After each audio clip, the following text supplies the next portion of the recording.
is like only a warning sign for you, then it's good. If it's something you have to manage, that's bad, right? I feel this congestion here. Yeah, I feel it. Yeah. I feel that tension. I didn't even know that was there until you're doing like, it. Whoa. Yeah, what is right. that? Get rid of it. We're gonna get this atlas that way, right there. Oh, what? That was choice. Wow. Yeah, how'd that feel? I felt great. It's because it's so twisted here. These two lines should match.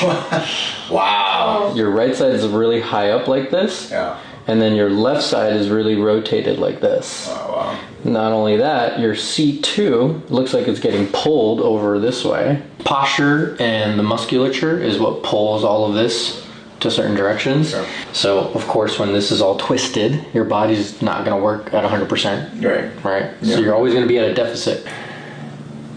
Perfect, right there. Oh! Ooh.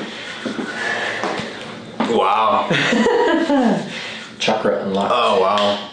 That's Chris. Nice. I didn't know you can crack that. Yeah. What the hell? So this is normal? Everything I was looking forward to.